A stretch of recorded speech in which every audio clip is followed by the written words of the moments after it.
الفاتحين. حسبي الله ونعم الوكيل، نعم المولى ونعم النصير. ولا حول ولا قوة إلا بالله العلي العظيم. Tuan-tuan puan-puan yang dirahmati Allah Subhanahu wa taala, assalamu qablal kalam. Alhamdulillah, syukur kepada Allah. Hari ini kita dapat mulakan hari kita seperti mana hari-hari yang lain. Iaitulah hari kita ini dimulakan dengan beberapa doa, iaitulah doa Assalamualaikum. Doa supaya selamat kita dunia akhirat. Cuma kadang-kadang kita tak faham untuk terjemah ataupun kita tak perasan nak memahamkan ataupun menterjemahkan sesuatu kalimah yang biasa kita tuturkan. Seperti mana solat, kadang-kadang kita tak perasan pun apa yang kita buat, melainkan fikiran kita itu melayang-layang. Tuan yang dimulakan Allah Subhanahu wa taala. Sebab itulah muncul yang namanya satu yang kata Nabi SAW yang boleh menguasai semua tubuh badan kita, iaitulah qalbun, hati. Kenapa qalbun? Kenapa hati itu menjadi suatu yang sangat istimewa? Sebab hati sahajalah yang ada akses kepada yang maha istimewa. Iaitulah hanya qalbun, hanya hati, tuan-tuan yang dimulakan Allah Subhanahu wa taala. Fa innahu al-alimu billah, kata Al-Imam Al-Ghazali dalam kitab Al-Hikam. Yang kenal Allah itu cuma hati. Kalau otak ini, otak tidak mengenal Allah dengan baik. Jantung yang bentuknya macam buah pear kan kita panggil, dia juga tak kenal Allah Subhanahu wa taala. Yang kenal Allah itu cuma yang namanya hati, ataupun Imam Ghazali sebut hati rohaniah. Yang mana hati ini, tuan-tuan yang dimuliakan Allah, bukan hati yang seperti yang kita nampak ni lah. Bukan hati yang ada dalam tubuh badan organ kita. Hati rohaniah. Yang dulu, tuan-tuan yang dimuliakan Allah, sejarah pernah diceritakan. Yang dulu semua kita ini pernah bertemu dengan yang menciptakan kita. Seperti kata Allah Subhanahu wa taala yang dirakamkan dalam surah Al-A'raf. Alastu bi rabbikum, kata Allah Subhanahu wa taala. Qalu bala syahidna. Kita jawab, tuan-tuan. Jadi Allah itu pernah berpura-pura tanya kepada kita. Alastu bi rabbikum. Bukankah aku ini Rabbmu? Bukankah aku ini orang yang menciptakanmu? Rabb itu lebih bermakna kepada ciptaan. Yang mengatur saya. Yang membuat kamu sekarang. Bukankah aku yang menciptakanmu, kata Allah Subhanahu wa taala. Cuma apa jawapan semua roh, tuan-tuan? Apa jawapan kita yang berada di situ ketika itu? Qalu bala syahidna, kata Allah Subhanahu wa taala menceritakan. Qalu, mereka semua hati-hati ketika itu. Bermakna semua roh ketika itu bertemu dengan Allah Subhanahu wa taala, tak kira siapa pun. Jadi maknanya, tuan-tuan yang dimuliakan Allah Subhanahu wa taala, Donald Trump, siapa lagi? Elon Musk, Michael Jackson, semuanya ada di situ. Jokowi, Anwar Ibrahim, PM kita siapa lagi yang ada? Tun Mahathir, semua pun ada di situ. Bahkan Al-Imam Syafi'i, Ustaz Azhar Idrus, Nazim bin Zainuddin, saya pun di situ bersama dengan tuan-tuan yang dimuliakan Allah Subhanahu wa taala. Bahkan hati-hati makhluk yang bernama jin pun berkumpul di tempat yang sama, kata Al-Imam Al-Ghazali. Lalu apa kata mereka? Apa kata hati-hati ini, tuan-tuan? Syahidna, kami betul-betul menyaksikan, ya Allah. Kami betul-betul menyaksikan, ya Rabb. Tuan-tuan, syahidna ini berbeza dengan ro'ayna kalau dalam bahasa Arab. Sama maknanya, nampak. Syahidna tengok, ro'ayna pun melihat. Sama, tuan-tuan. Cuma syahidna itu, dia lebih betul-betul ada buktinya. Itulah disebut sebagai syahidna. Kami betul-betul telah membuktikan bahawa engkau ini, ya Allah, yang menciptakan kami. Seolah-olah begitu, tuan-tuan yang dimuliakan Allah Subhanahu wa taala. Maka ketika disebut dalam surah Ali Imran, syahidallah, menggunakan perkataan yang sama. Syahidallahu annahu la ilaha illa huwa wal malaikatu wa ulul ilmi qa'iman bil qist. Sehinggalah akhir ayat. menggunakan kalimah yang sama, syahidah, melihat ataupun bersaksi. Ternyata yang bersaksi itu bukan hanya ruh, syahidallahu annahu la ilaha illa huwa wal malaikah. Maknanya yang mulai bersaksi ketika itu pada Allah adalah Allah itu sendiri. Tuan-tuan, hati berkumpul, Allah dulu yang bersaksi, Allah kemudian bertanya semula.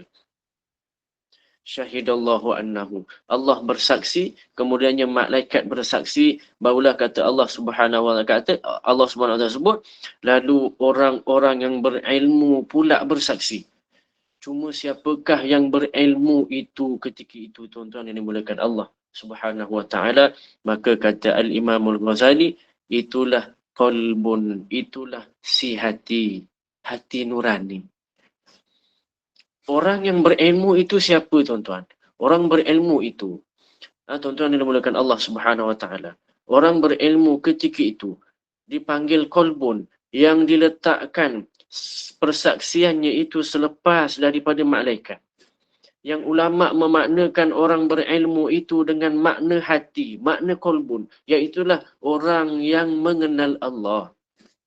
Maka siapa pun yang kenal Allah, maka individu tersebut walaupun mempunyai dimensi yang berbeza seperti itu antara malaikat dan manusia, maka tetap juga dia akan diletakkan sebaris dengan malaikat. Bahkan lebih lagi daripada malaikat. Itu qalbun, tuan-tuan. Puncanya satu, qalbun. Itu sebab orang yang kenal hatinya, dia akan kenal Allah Subhanahu wa taala. Man arafa qalbahu, arafa Allah.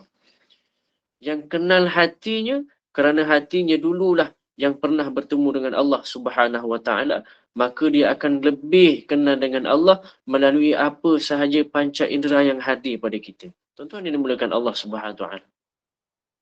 Seseorang yang ingat bahawa kita ini sentiasa mempunyai iman, maka dia akan sentiasa terpaut dalam mengingati Allah Subhanahu wa taala.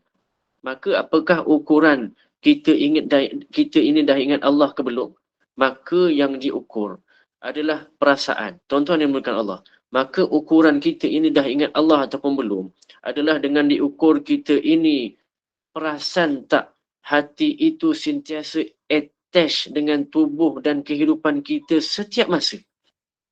Saya ulang lagi sekali. Kata Al-Imam Al-Ghazali, maka ukuran kita ini dah ingat Allah ke belum adalah dengan diukur bahawa kita ini perasan tak, kita ini ada hati yang sentiasa attach dengan tubuh kita dan kehidupan kita seharian. Atau adakah kita gunakan ataupun perasan hati itu apabila datang perasaan kecewa dan emosi yang berbeza-beza. Berbeza-beza sahaja, tuan-tuan. Otak, tuan-tuan yang dimulakan Allah. Kalau kita tidur, otak ini kita tinggalkan. Panca indera pun kita mula tinggalkan kalau tidur. Tapi hati tak kita tinggalkan. Kalau kita bermimpi buruk dalam mimpi kita, yang pertama akan risau bila kita tersedar adalah hati. Hati tak pernah tidur, tuan-tuan yang dimulakan Allah Subhanahu wa taala. Cuma bagaimana cara kita nak ukur hati ini dengan cara paling mudah. Manusia, tuan-tuan, yang dimuliakan Allah Subhanahu wa taala, ataupun dengan jin sekalilah, makhluk yang ada hati ni termasuk dengan jin. Cuma kalau kita nak ukur hati kita, kita cuma perlu angkat takbir. Lalu fikiran apa? Tengok fikiran apa yang paling dominan saat kita solat itu. Apa yang paling banyak masuk dalam solat ketika itu. Maka ketika itulah, tuan-tuan yang dimuliakan Allah Subhanahu wa taala, cara kita ukur hati kita. Kalau masuknya lebih pada Ar-Rasul, maka maknanya kita dah rindu Rasul dengan Allah. Kalau masuknya lebih kepada pekerjaan, maka maknanya kita lebih suka kerja daripada Allah. Tuan-tuan, solat ini sangat istimewa. Solat ini satu hadiah daripada Allah kepada Nabi SAW. Nabi ketika itu sangat sakit. Nabi ketika itu sangat sedih, tuan-tuan. Nabi kecewa, akhirnya Allah pujuk Nabi dengan Isra' wal Mi'raj. Apa hadiah terbesar, tuan-tuan? Solat. Solat tu hadiah pada Nabi SAW. Sebab tu datang Allahumma salli ala Sayyidina Muhammad. Sebab tu masa Nabi datang, sallallahu alaihi wasallam, Allah dah gembirakan dulu. Belum hantar solat lagi tuan-tuan. Allah gembirakan dulu dengan bacaan tahiyat akhir kepada Nabi sallallahu alaihi wasallam. Kegembiraan pertama untuk pujuk Nabi. Tapi kita rasa berat dengan solat. Kita ini, bila dengar cerita bab solat, kita rasa macam datang perintah Allah tu macam beratnya solat. Sedangkan Nabi suka dengan perintah tersebut. Sampai kita punya kurang rasa attach dengan solat itu, tuan-tuan. Kita rasa kisah Isra' itu sendiri memberatkan Nabi SAW. Bagaimana Nabi itu terasa berat. Sedangkan Nabi sanggup turun naik bertemu Nabi dan bertemu Allah banyak kali untuk cerita tentang solat sahaja. Tak ingat ke apa kata Nabi SAW? Ya Bilal, arihna bis salat. Rehatkan kami dengan solat. Tak ingat ke apa yang Allah nak daripada kita? Wasta'inu bis salat. Wahai hamba, minta tolong dengan solat je, kata Allah Subhanahu Wa Taala. Tapi hari ini, kita tak rasa solat itu bantu kita. Minta maaf tuan-tuan, saya selit juga solat walaupun kita nak cerita pasal hati. Solat itu boleh ringankan beban kita. Itulah healing paling baik seperti mana kisah Nabi Yaqub yang kita cerita sebelum ini. Ana bashku bathi wa huzni ilallah. Kisah Nabi Musa yang dah sampai breaking point. Yang orang diselamatkan khianat di ana la amliku illa nafsi. Sebab kita tak yakin. Hari ini kita tak yakin solat itu beri ketenangan paling baik. Paling dalam. Maka kita tinggalkan kaedah healing ini. Healing yang paling hebat dalam dunia. Sebab tu, ramai orang, bila dia kecewa, dia makin jauh daripada Allah. Yang sepatutnya, bila kita kecewa, kita lagi dekat dengan Allah. Kita dekat dengan Tuhan. Ini masalahnya, kita lagi kecewa, lagi jauh. Sepatutnya yang mengecewakan kita itu dunia. Yang kecewakan kita itu namanya makhluk.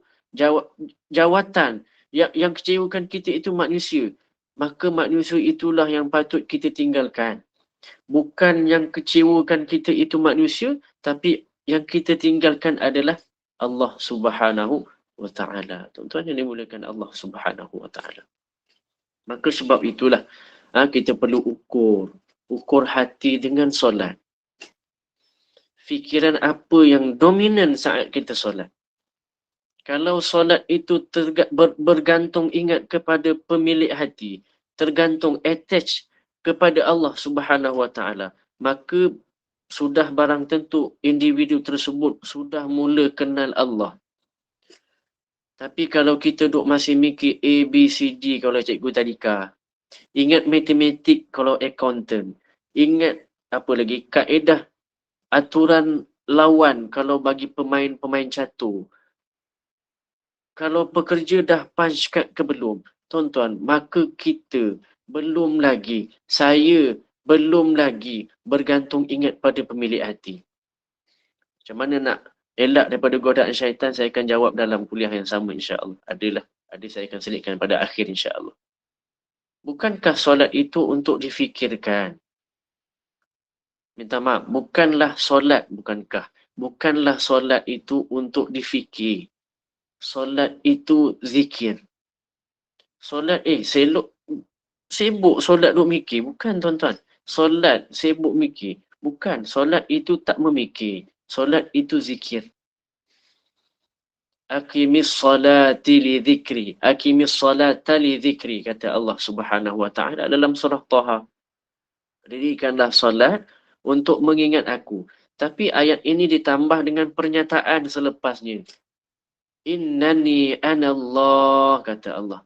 La ilaha illallahu ana fa'budni. Sungguh akulah Allah. Jadi sebenarnya yang menggunakan kata ana itu adalah Allah sendiri. Saya selit juga perkataan yang lain. Anallah, akulah Allah. La ilaha illa ana. Apakah erti ilah? La ilaha. Apakah erti ilah? Apa beza dengan Rabb yang tadi kita sebut? Rabb yang menciptakan. Syahidna, hati tadi yang bersaksi dengan Rabb, dengan Tuhan. Tuan-tuan yang dimulakan Allah Subhanahu Wa Taala. Saya sebut ataupun saya suka sebut ilah ini. kalau bersama dengan anak murid saya dulu. Sebab ilah ini menjadi satu pergaduhan di Indonesia pada satu ketika dulu. Ilah ini akhirnya disimpulkan oleh ulama dengan makna ketaatan dan kepatuhan. Maka apabila seseorang itu mula mematuhi ataupun menyerahkan dirinya untuk patuh secara keseluruhan, maka yang dipatuhi itulah yang akan dipanggil sebagai ilah. Tuan-tuan, siapa pun yang kita patuh, itulah yang kita panggil ilah. Tapi jangan faham ilah itu siapa yang betul-betul kita patuh. Sebab tak ada orang yang boleh kita patuh kecuali Allah. Sebab tu illallah, la ilaha illallah. Jangan samakan ilah tu dengan sesiapa pun. Tapi makna ilah itu lebih kepada siapa yang kita patuh, maka dia lah ilah.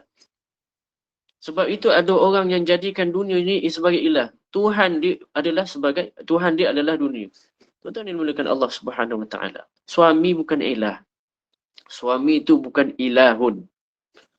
Sebab suami itu wajib ditaati. Tapi apabila jatuh atas tajuk kemaksiatan, maka wajib si isteri meninggalkannya. Sama juga kalau ibu bapa sekalipun, sultan sekalipun, guideline-nya adalah kemaksiatan. Selagi tidak patuh pada Allah, maka perlu ditinggalkan. Maknanya yang kita patuh akhirnya adalah ilah. Ilah siapa? Allah Subhanahu Wa Taala. Tuan-tuan yang dimuliakan Allah Subhanahu Wa Taala. Ada ulama memaknakan ilah ini dengan perkataan hub. Hub ini maksudnya cinta. Ciri-ciri orang yang jatuh cinta, maka fikirannya pun akan mula tenggelam dengan hati dan perasaannya. Begitu kan? Maka kalau kita selalu ingat sesuatu, nak tahu betul ke tidak kita ingat perkara tersebut, maka cuba solat.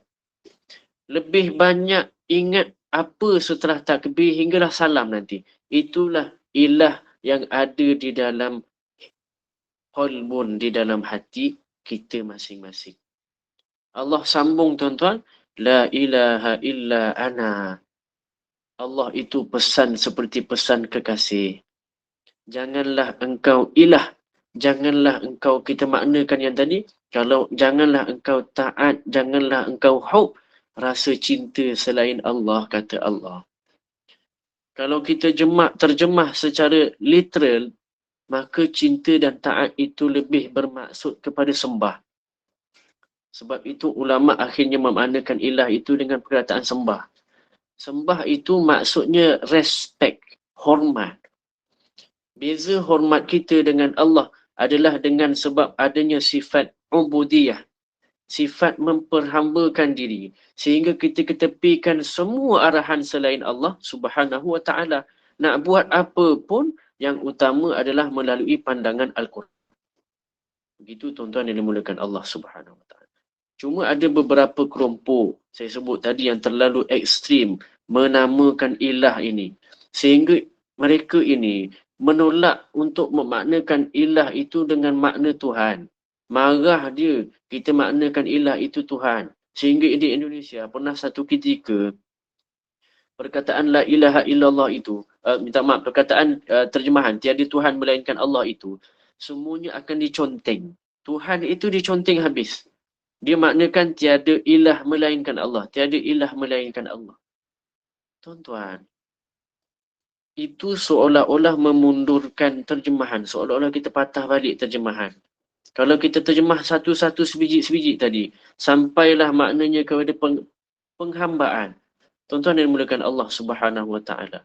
Akhirnya, makna penghambaan itu adalah ketuhanan. Sama saja. Ulama kita yang lebih dulu kenal kita, lebih dulu kenal Islam, yang lebih mengenali Islam adalah ulama kita dulu. Maka siapakah sejarah yang memaknakan Tuhan itu, tuan-tuan yang dimuliakan Allah, dalam kitab Al-Imam Al-Ghazali? Yang menamakan Tuhan, terjemahan Tuhan itu adalah seorang ulama. Seorang ulama, terjemahan daripada kitab Al-Imam Al-Ghazali sebut, seorang ulama yang sibuk mentelaah kitab sekitar Mekah dan di Madinah sekitar 20 tahun. Seorang ulama Aceh. Namanya Syekh Abdul Rauf Al-Jawi As-Singkili. Singkili ni Aceh lah, bagi nama tempat di sana. Nama kitabnya adalah Mustafid. Saya pun belum baca tuan-tuan. Saya bukan baca semua kitab. Cuma saya banyak belajar juga. Belajar tentang akidah, tentang hati sebagainya. Ditulis dalam tu terjemahan ilah itu tiada yang berhak disembah melainkan kadang-kadang disebut sebagai Tuhan. Kadang-kadang diterjemahkan dengan nama sembah. Kadang-kadang diterjemahkan dengan makna cinta. Rupanya dalam kitab itu diterjemahkan semuanya tapi dipandang serong oleh orang lain yang seolah-olah Tuhan tu saja yang salah. Tapi tuan-tuan yang dimulakan Allah Subhanahu Wa Taala. Kembali pada hati. Kita kembali pada hati. Iaitulah malah Nabi sebut sallallahu alaihi wasallam, ya Bilal, arihna bis salah. Wahai Bilal, rehatkan kami dengan salat. Mana datangnya kerehatan jika kita tidak memisahkan urusan dunia yang payah ini dengan urusan yang hanya perlu kita ingat. Mana datangnya kerehatan kalau kita ini lebih memikirkan masalah kekasih berbanding jika kita memikirkan dan merasai kerinduan dan kebaikan kekasih semata-mata. Yang kata ulama, rindu itu tidak ada ubatnya. Kalaupun kita ini berjumpa dengan yang kita rindu, bahkan kata ulama, kita jumpa pun takkan mengubat. Bahkan rindu itu akan makin berkembang. Kerinduan itu takkan hilang. Cuma kerinduan itu akan bertenang, akan mula lega apabila mendapat kenikmatan. Apa dia tuan-tuan yang dimulakan Allah Subhanahu Wa Taala? Kenikmatan berjumpa dengan Ar-Rasul. Kenikmatan yang paling besar iaitulah kenikmatan bila bertemu dengan Allah Subhanahu Wa Taala. Sebab itu kalau pergi umrah, ni kenikmatan tuan-tuan. Dua kenikmatan paling besar. Jumpa Rasul, jumpa Allah. Kalau pergi umrah, duduk depan makam Nabi. Tapi kita ini kadang-kadang kalau terasa kosong. Maknanya, tiada kerinduan kita pada Nabi SAW. Hati-hati. Sebab kata ulama, orang yang sedang bersifat dengan sifat sebegitu adalah orang yang bersifat dengan sifat fasik. Hatinya ada sifat munafik, kata ulama. Bahkan siapa yang mempermainkan air zam-zam pun dinamakan seperti itu sebab air zam-zam tu betul-betul attach dengan Nabi Ibrahim dengan Nabi Muhammad sallallahu alaihi wasallam. Sampai tahap begitu tuan-tuan. Ulama memaknakan hati dan kerinduan. Sampai tahap rindu itu, kalau sampai kita tengok air zam-zam di Mekah, kita buat main. Maka orang itu adalah orang munafik. Orang yang berpura-pura cintakan Islam sahaja. Tuan-tuan yang dimulakan Allah Subhanahu Wa Taala. Cuma, tuan-tuan, perempuan rahmati Allah. Kenapa orang tak boleh kenal diri sendiri? Kan Quran dah sebut. Kan? Allah itu yahulu bainal mar'i wal qalbi wa qalbi. Memang ada keadaan. Memang hati dan fikiran itu terpisah-pisah, kata Allah. Cuba tengok contohnya. Kita ini dah cuba untuk khusyuk. Tapi tak khusyuk-khusyuk. Fikiran tetap juga kadang-kadang menerawang. Melayang tak ke mana. Itu artinya kita belum berkuasa untuk kuasai hati pun. Kenapa hati kita tak dapat kita kuasai dalam solat, tuan-tuan? Sedangkan kita ini dah ikut semua dah. Kita dah pakai serban. Kita dah ikut semua sunnah. Pakai songkok. Kalau perempuan pakai telekung. Telekung pula telekung yang paling mahal. Kalau lelaki itu pula dah pakai gamis. Gamis ni bahagian dalam lah. Gamis ni kita panggil baju yang tak boleh buka tengah ni. Itu gamis lah. Dah pakai gamis. Jubah pun pakai. Jubah yang luar. Yang jenis pakai butang terbuka begitu. Kadang tuan-tuan, sampai janggut pun kita panjangkan. Maka ternyata khusyuk itu bukan terletak di situ. Telekung Siti Khadijah tak menjamin khusyuk. Janggut yang panjang lebat tak pernah jamin kekhusyukan. Sebab itu bukan tempat letak perhatian. Itu kan yang namanya kata Al-Imamul Ghazali, Az-zinatu wal libas. Satu bab performance, satu bab supported document, satu bab hanya untuk support. Hanya sekadar bab penampilan yang bagi nilai tambah saja, kata Al-Imam Al-Bukhari. Lalu mana khusyuk itu, tuan-tuan? Khusyuk itu di dalam hati. Cuma kolbun itu, kata ulama', dia ada 3 pula. Apa dia, tuan-tuan? Kata Al-Imam Al-Ghazali. Kolbun itu, hati itu ada hati yang sakit, ada hati yang mati, ada hati yang sihat. Maka dibuat perumpamaan. Kita ini suka makan nasi goreng kampung, suka makan rendang. Tapi tiba sekali tu orang buat makanan kesukaan kita.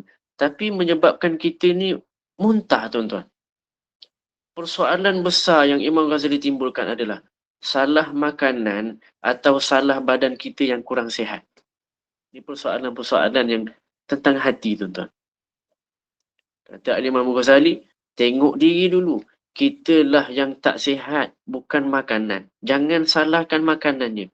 Ketika mana solat itu tidak terasa enak, bukan sebab bacaan imam tidak enak didengar.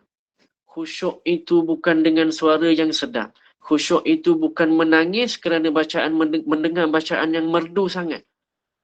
Kan? Sebab kalau takbir raya, ada yang nangis kan? Ada yang nangis. Sebab apa, tuan-tuan? Tapi raya ni kenapa kita nangis? Sebab teringat mak ayah, teringat ibu. Dulu ibu duduk baring atas riba sambil takbir raya. Contoh begitulah.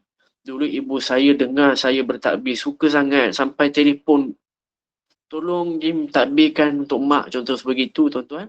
Telefon untuk suruh takbir saja, suka dengar. Sebab kita rindu dengan ibu dan ayah. Tapi itu bukan tangisan kerana Allah. Itu tangisan rindu manusia. Sedih kan? Tapi itulah tangisan rindu manusia.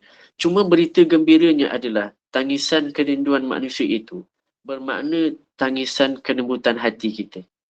Tapi yang tidak gembiranya adalah seperti kata Al-Imamul Mubarak, tangisan itu ada lebih daripada 9. Semuanya bukan kerana Allah kecuali satu. Itu yang tidak menggembirakan, tuan-tuan. Tapi bukan bermakna tak boleh menangis. Emosi ini diraikan oleh Allah. Cuma ada satu tangisan yang diiktiraf betul untuk Allah Subhanahu Wa Taala. Yang mana tangisan itu adalah tangisan yang takut kepada Allah, yang akhirnya mengharap rahmat kepada Allah. Dan inilah yang disebut Nabi SAW sebagai tangisan yang mampu memadamkan api neraka. Itu satu tangisan paling istimewa berbanding tangisan yang lain. Tuan-tuan, kita dah solat. Kemudian kita takut Allah tak terima. Kemudian kita harapkan Allah terima. Kemudian muncul satu tangisan. Walaupun tangisan itu kadang-kadang tanpa air mata, tangisan memberontak. Maka tangisan itulah tangisan yang mampu memadamkan api neraka, bukan tangisan yang mengalirkan air mata. Maka kata ulama, tangisan itu banyak. Ada tangisan, kalau ada ulama tu ada yang membahagikan tangisan itu dengan 2 bahagian. Ada yang kata tangisan itu bahagia dan tangisan sedih sahaja. Maka dibagilah contoh-contoh yang banyak. Antaranya sebagai contoh anak. Anak dapat juara, nangis. Itu sedih ke bukan, tuan-tuan yang dimuliakan Allah? Ayah sebagai contoh. Tengok anak di atas pentas. Mampu menghabiskan bacaan hafazan 30 juzuk. Tiba-tiba tumpah air mata kejantanan. Tumpah air mata ayah. Nangis. Ramai orang ni tengah ramai orang nangis, tuan-tuan. Yang ternyata tangisan itu adalah tangisan terharu dengan keadaan anak. Itu tangisan apa, tuan-tuan? Itu tangisan bahagia namanya. Tapi kalau tengok TV, ada individu-individu yang diberikan bantuan kewangan. Sebab terlalu susah hidup dia. Menangis bila diberi bantuan. Tapi tuan-tuan, sebelum nangis yang tadi tu, dia juga akan ditanya, tuan-tuan, berapakah gaji per hari? Bila tanya gaji per hari, nangis juga sebab hidup susah. Bagi bantuan nangis, kita tanya hidup susah pun nangis. Jadi nangis sedih. Dengan sebab nangis bahagia dengan nangis sedih ni, dia tu satu benda yang sangat dekat. Cuma nangis sedih ke nangis bahagia, Kalau kita attach dengan tangisan kerana takut dan rahmat Allah, maka itu adalah tangisan yang paling mahal. Tuan-tuan dan puan Allah Subhanahu Wa Taala. Jika tangisan itu tangisan dosa, maka itulah tangisan, kita panggil tangisan apa tadi? Tangisan yang takut kepada Allah. Yang mana tangisan takut itu ada harapan. Ada pengharapan Allah. Ada pengharapan untuk Allah itu terima kita sebagai hamba dan terima permohonan maaf kita. Maka itu adalah tangisan yang kata Nabi SAW termasuk dalam tangisan yang memadamkan api neraka. Tapi tuan-tuan yang dimuliakan Allah, qalbu itu tidak disifatkan dengan tangisan. Kita cerita hati ini. Qalbu, hati, dia tak disifatkan dengan tangisan. Qalbu ini disifatkan dengan bahagia dan sedih tadi. Dia tak menangis. Dia cuma ada rasa sedih dan bahagia. Sebab pandangan hati dan hati dan mata itu berbeza. Laula yakumu, apa kata Imam Ghazali, la yakumu na'ala qulubi bani Adam. Apa kata Imam Ghazali?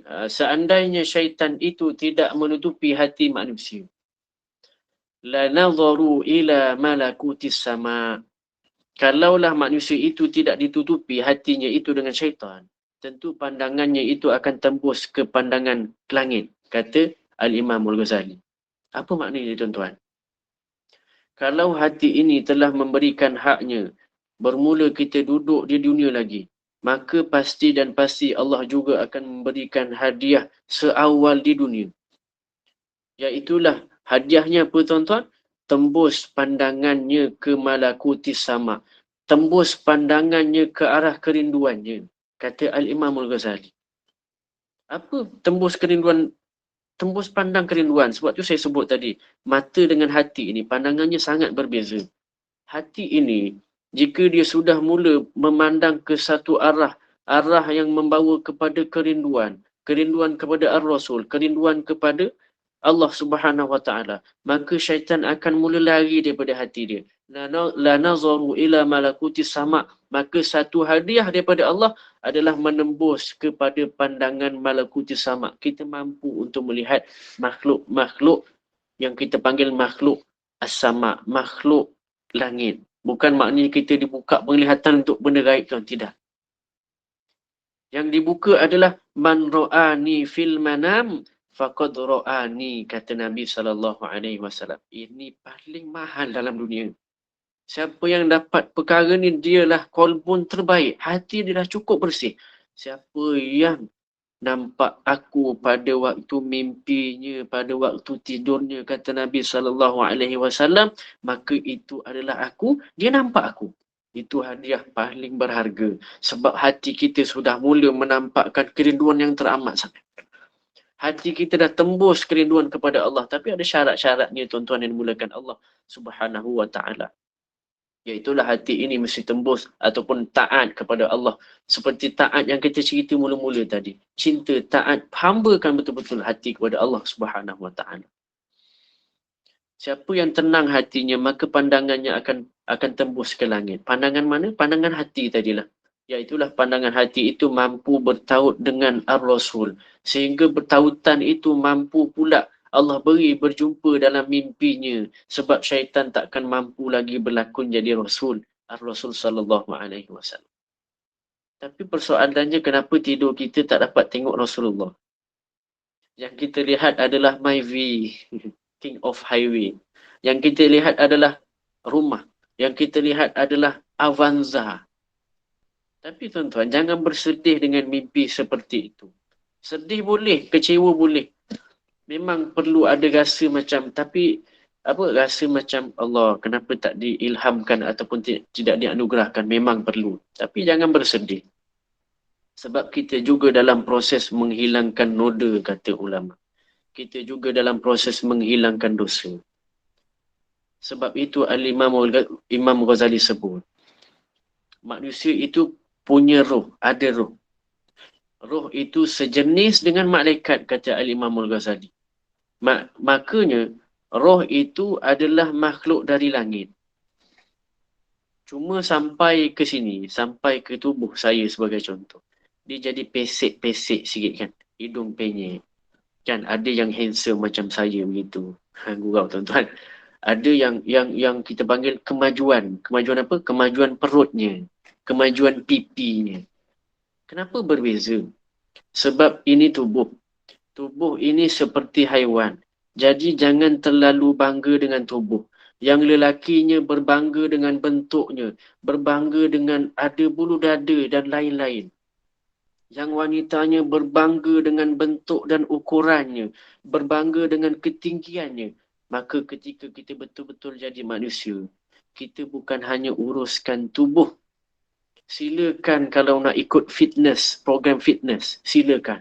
Tapi jangan dewakan tubuh. Yang kerjanya memang kadang-kadang perlu kepada wajah yang cantik. Jangan terlalu memanjakan muka ini. Sebab suatu saat nanti dia akan kering berkedut. Sebab wajah yang cantik adalah wajah yang kita bacakan dalam iftitah. Wajah tu wajhiya lilladhi, kata ulama mengajarkan apa yang Nabi sebut sallallahu alaihi wasallam. Itu wajah apa tuan-tuan? Bukan wajah yang ini. Tapi wajah qalbun, wajah hati. Kerana hati itu sering memberontak untuk kembali menghadap Allah Subhanahu Wa Taala. Tapi ketika solat, kenapa hati ini kita tak boleh nak berkiblatkan dengan Allah? Tubuh kita mudah sangat nak ke Kaabah. Mata kita ni dah kat tempat sujud. Apa lagi kurangnya? Kurangnya tuan-tuan. Kurangnya kolbu kita. Hati kita tertutup. Apakah yang menutupi? Disebut dengan haiwan ternak. Apakah yang tutup? Yang tutup itu disebut sebagai haiwan ternak. Tuan-tuan yang dimuliakan Allah Subhanahu Wa Taala. Ulaika kal an'amu. Satu ayat yang poin utama kita hari ini. Ulaika kal an'am bal hum adall. Disebut dengan karakter haiwan ternak. Ulaika kal an'am. Mereka itu seperti haiwan ternak. Mereka itu kerjanya makan minum, membebel, berhubungan seksual. Burung kalau dah kenyang, dia jadi macam kita panggil apa? Kalau Johor tu kita panggil ngoceh. Apa bebel lah kot begitu. Seolah-olah begitulah. Burung ni kalau dah kenyang dia bebel tuan-tuan. Tu yang bunyi burung macam-macam tu. Sedap je bunyi burung. Kan akhirnya apa burung tu jadi apa tuan-tuan? Burung tu jadi Twitter. Bebel. Gitulah. Maka beza kita dengan haiwan ini adalah makan, minum, tidur, bangun semuanya. Beza kita dengan haiwan, bangun kita itu, tidur kita itu, semuanya kita mulakan dengan basmalah. Malah lebih jauh daripada itu, Nabi ajar suami isteri, kalau nak berhubungan special pun, perlu mula dengan nama Allah, supaya beza kita dengan Al-An'am. Kita beza dengan karakter haiwan itu. Maka siapa yang dah memulakan itu, dah jadi seperti itu, maka dia tidak lagi disifatkan dengan sifat haiwani itu. Bezanya manusia dengan binatang. Manusia ini kenal Allah Subhanahu Wa Taala. Makanya, orang yang kenal Allah, bukan kerana enaknya makanan ataupun penuh perutnya dengan makanan. Makannya orang yang kenal Allah itu bukan sebab rasa sedap, bukan sebab nak kenyangkan perut. Cuba sesekali kita nak makan, tuan-tuan yang dimuliakan Allah. Kita sebut, Ya Allah. Kita akan ada rasa kolbun, hati kita akan ada rasa mendetak. Ya Allah, aku makan ini. Nak kuatkan diri aku untuk mengabdi kepadamu. Tolong kuatkan satu suap ini untuk jadi modal ibadah kepada engkau. Sama ada ibadah itu formal ataupun ibadah sosial. Bangun pagi tuan-tuan. Cuba kita menolak. Ya Allah, aku hari ini nak ibadah sosial. Hari ini aku nak kerja ya Allah. Cuba. Nanti tuan-tuan yang dimuliakan Allah. Ketika itu nanti kita akan baru rasai nikmatnya hidup sehingga kita tidur semula. Sujudnya orang kerja adalah kepatuhan untuk tidak merasuah. Rukuknya itu nanti tuan-tuan yang dimuliakan Allah, rukuknya dia adalah menghormati aturan-aturan Allah. Ketika berjumpa dengan syubhat, ketika berjumpa dengan rasuah, dia tak ambil. Bila solat seorang diri, dia tak akan kurangkan rakaatnya. Kerana dia tahu Allah melihat. Bila rukuk ini sudah melekat dalam hati, rukuknya itu rukuk kepatuhan kepada Allah, maka ketika siapa pun yang buat salah, kita akan tetap ada rasa satu yang namanya respect. Kita tak hardik orang. Kenapa tuan-tuan? Sebab kita itu sedang rukuk juga. Sebab hati kita itu sedang rukuk kepada Allah Subhanahu wa taala. Ulaika kal an'amu bal hum adall. Kita dah lari daripada sifat binatang ternak. Kata Allah Subhanahu wa taala, rupanya ada orang yang bersifat dengan binatang ternak. Kita cuba lari daripada sifat itu. Tapi kata Allah Subhanahu wa taala, bukan sahaja ada orang yang bersifat dengan binatang ternak tadi, hum adall, bal hum adall. Bahkan sebenarnya ada orang yang lebih sesat daripada itu. Cuma hum adall ini, saya cari-cari apa maksud hum adall. Apakah yang lebih menyesatkan? Rupanya dalam surah yang sama ada sebut kamathalil qalbi. Surah yang sama. Seperti orang yang lebih teruk daripada binatang ternak adalah seperti kalbi, seperti anjing liar. Anjing liar ini sifatnya buas. Karakter buas tu apa tuan-tuan?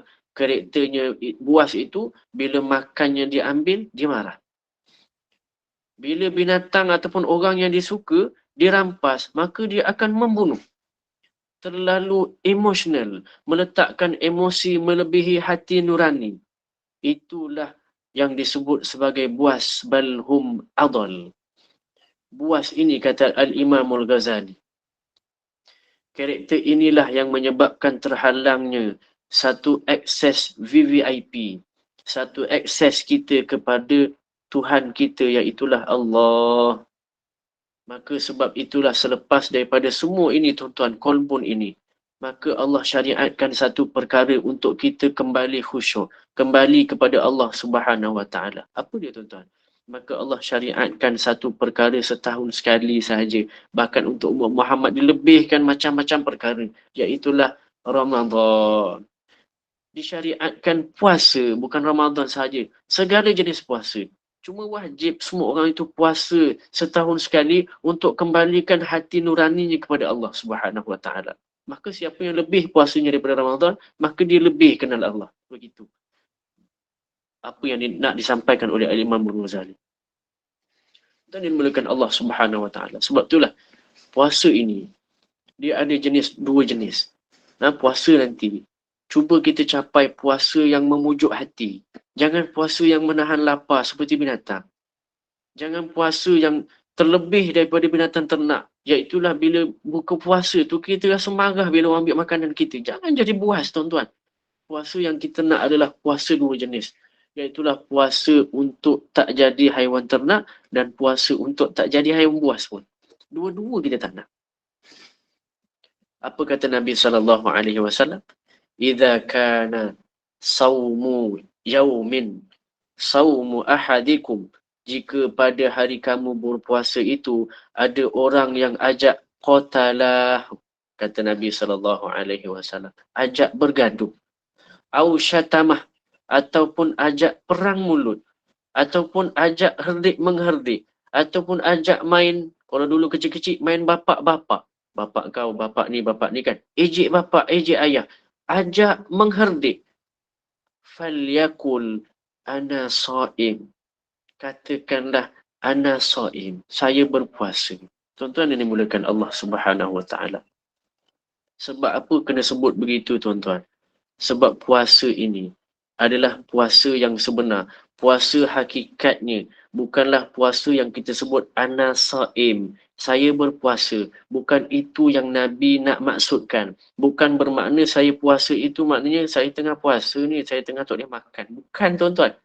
Puasa yang Nabi cuba sebut adalah kita sendiri cuba sebut perkara tersebut. Yang paling dekat adalah telinga kita. Ana shaim, wahai badan, ketahuilah bahawasanya kita ini juga sedang memuasakan fikiran dari banyak fikiran, lalu mengaktifkan hati itu untuk zikir, untuk kembali mengingat Allah Subhanahu Wa Taala. Itulah hakikat tujuan puasa yang sebenar, sebab qalbun itu hanya akan tenang dengan zikir, iaitulah tatmainnul qulub. Zikir kepada Allah sudah pasti tenang dan tenang, sudah pasti rukuk dan sujud, sudah pasti semuanya akan jadi senang untuk ditahan, dan semuanya akan menjadi harmoni dan baik. Kita pun tuan-tuan, kalau kita buat seperti mana yang kita sebut tadi, ya Allah, aku makan hari ini untuk beri kekuatan, untuk aku menjadi penghambaan, untuk aku jadi hamba yang terbaik.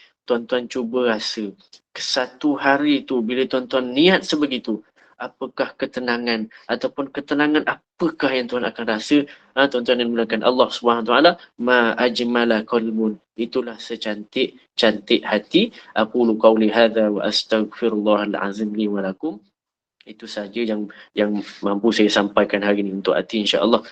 Moga bermanfaat untuk kita semua. Saya serah semula kepada pengurusi majlis. Terima kasih. Okey, baik Ustaz. Kita tengok dekat ruangan ni ada soalan kan. Ustaz, jika nangis kerana ingatkan dosa-dosa yang telah dibuat, itu tangisan macam mana? Soalan dia. Suara saya perlahan ke? Saya dengar jelas je. Ya ke? Jelas.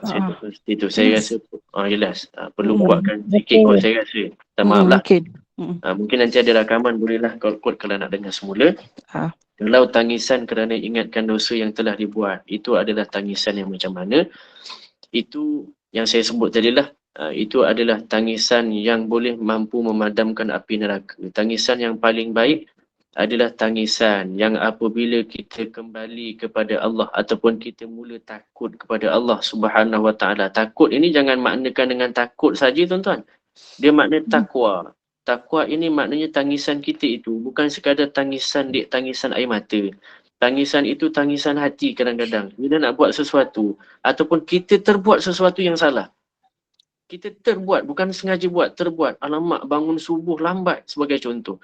Hati kita itu meronta-ronta. Itu namanya tangisan dosa.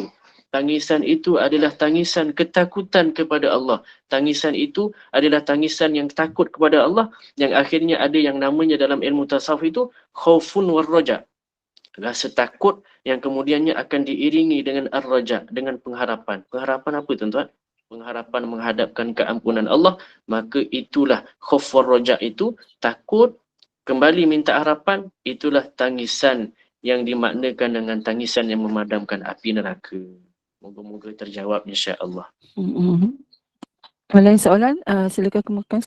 Ada soalan lagi? Satu soalan mungkin. Ada lagi tak?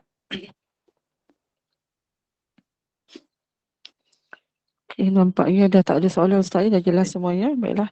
Jazakallahu khair Al-Fadhil Ustaz Muhammad Nazim atas perkongsian ilmu mengenai qalbul hati ini. Semoga sedikit sebanyak memberi penjelasan dan kefahaman serta memberi manfaat buat kita semua, dan barang siapa yang menuju satu jalan untuk menuntut ilmu, nescaya Allah akan memudahkan satu jalan baginya ke syurga, insya-Allah. Dan kuliah doha kita seterusnya bagi perkongsian ilmu bersama-sama kita sebentar lagi Al-Fadhil Ustaz Hassan Al-Fadli, iaitu Imam Masjid Negara, berkenaan dengan bicara tentang rejab. Okey, sebentar lagi dalam pukul 9:10 minit saya rasalah. Baik Ustaz, kita bolehlah tutup dan tangguh dulu majlis ilmu kita ini dengan kafaratul majlis. Silakan Ustaz. Kita tangguh majlis kita dengan tasbih istighfarah wa suratul asri. Subhanallah wa bihamdihi, subhanakallahumma wa bihamdika, asyhadu an la ilaha illa anta, astaghfiruka wa atubu ilaik. Bismillahirrahmanirrahim. Wal asri innal insana lafi khusri illa alladhina amanu wa 'amilus solihat wa tawassaw bil haqqi wa tawassaw bis sabri. Ya Allah, jagalah hati-hati kami, ya Allah. Terima kasih semua. Assalamualaikum warahmatullahi wabarakatuh. Waalaikumsalam warahmatullahi wabarakatuh. Terima kasih Ustaz.